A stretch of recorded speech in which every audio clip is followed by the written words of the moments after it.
This is the Dollemore Daily, and I'm Jesse Dollemore. So yesterday I talked briefly in one of my videos about Donald Trump and what strategy went behind how he took his photo. Because, you know, Jenna Ellis was beaming like an idiot in her photo. Giuliani just looked like he always does, kind of like a gargoyle perched above a Gothic cathedral.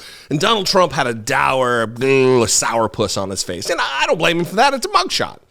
But, you know, he could have easily just smiled. But they certainly went through a series of meetings to determine what was going to be the best strategy for merchandise sales, for fundraising, and that is what took place.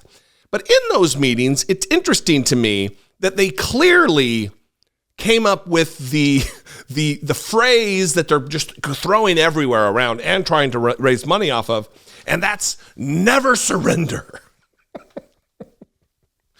Shortly after I got the voicemail, or the mugshot was released, I got this email from Donald Trump that says, "Friend." They always start off as friend. And the reason I'm on his list here is because we, in 2016, maybe it was still 2015, we signed up to get tickets to one of his rallies, and then, you know, they always overbooked and there wasn't enough seats because I was going to go and interview people. We ended up just staying outside and interviewing. But now they have my email address, so I'm constantly getting emails from Donald Trump.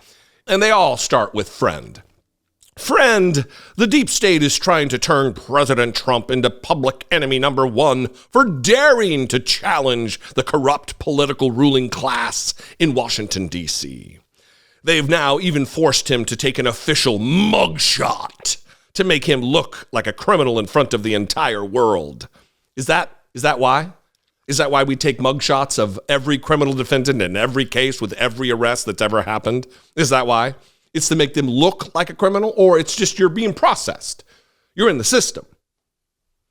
And you shouldn't be treated any differently because you're the ex-president, dipshit.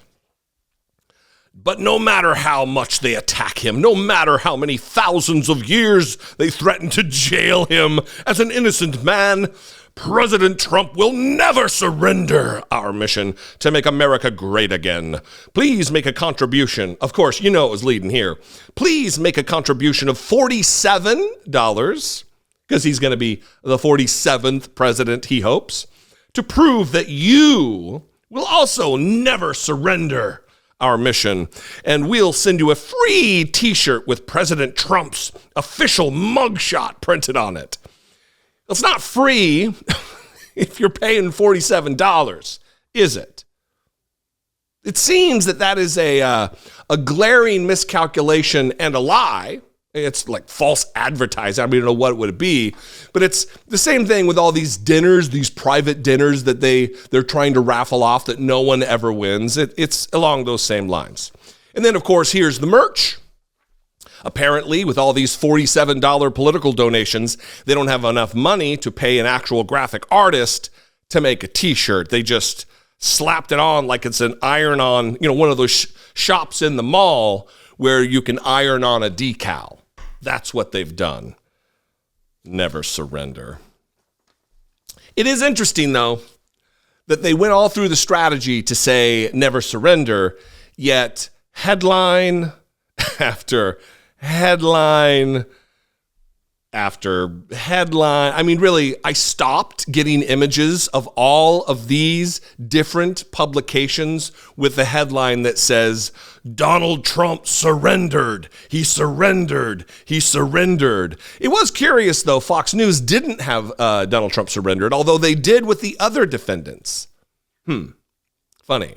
So apparently never surrender just means please give us money. Because Donald Trump most certainly surrendered to authorities. Not just once, not just twice, not just 3 times, 4. 4th time's a charm, I guess, for the surrenderer, Donald Trump. I guess that's it. I will end with this, and this is unrelated. Yesterday, I appeared on a young man's YouTube channel. He is a 14 or 15-year-old journalist who's like interviewing leaders of countries. He's interviewing major members of Congress, and he He asked me to come on to talk about the Republican debate. And up to this point, his most popular video is 22,000 views, and it's with Vivek Ramaswamy. I think we can do better than that. I'll put a link below. I'll put a link in a comment. And please go check it out. Show this kid some love. He is absolutely doing an amazing amount of work that is professional and smart and engaging. And he's a teenager. Who knows what I was doing? It certainly wasn't this. Thanks,